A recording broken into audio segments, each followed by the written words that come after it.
Hello, grade 12s. This is Mr. Van, and I'm taking a couple of minutes here just to make a quick video to talk about why I think it's really important that we um, take the time to watch the ICBC road safety video that Kevin, who has a pretty incredible and impactful story to share, um, why it's important to watch that and reflect on it and make yourself available for the Q&A session after. And so the background of this is that every year a different ICBC road safety presenter is asked to join us, and Kelly Melsness, who some of you will know, helps us with that, and Kevin is what I hear is the most impactful one.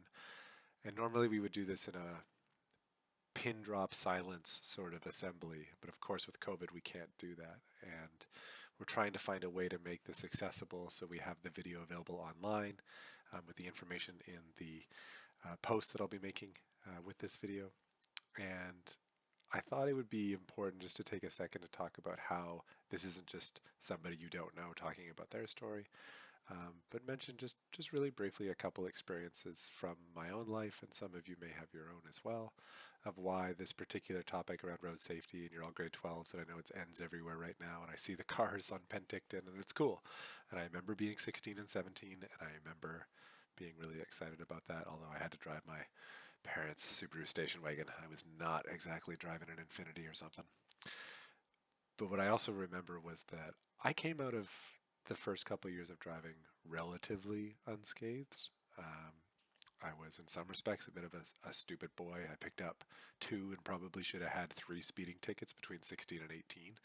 I did, as a result of that, lose my license for about a month. That I had to. I'm not sure how the system works now comparatively, but if you had two tickets before you got your full license, at that point, anyways, you lost your end. And that actually really put some stuff into perspective. And I was happy that I learned from that, and I only lost my license for a month, and it had no long-term ramifications. At the same time, there were much more dangerous ramifications for people who took going a bit over the speed limit, like I did, and added in elements like, you know, getting high, or more commonly in the high school I was at, it was getting drunk. And I remember looking back, and I didn't even know it at the time, but looking back, talking to some of my old teachers after I came back one time, and we were chatting and realized that my grad year was the only one out of the two before it, ours, and the two after, where somebody hadn't gotten into a collision and had either a death or had a serious life-altering injury. 4 out of 5 years in a row in my school out just outside of Victoria on the island. My grad year was the only one that managed to go through that without. Two people died in those 5 years.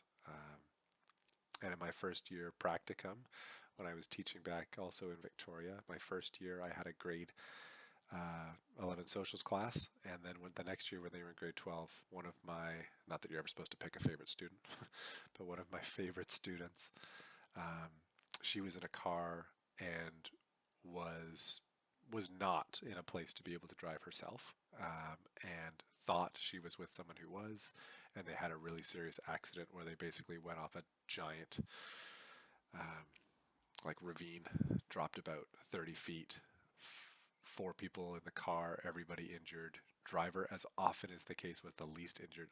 It just seems to work out that way. Um, and she was paralyzed. They weren't sure how long it would be. It took her about 7 years, but she did manage to get her body back.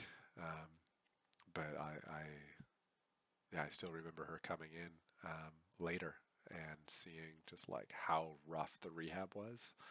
And in some respects, she was one of the lucky ones because she survived.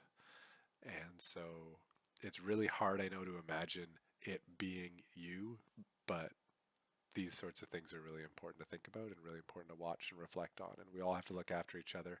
We all have to take care of each other. And I appreciate you giving the time to watch Kevin's video and to hopefully come for the Q&A session.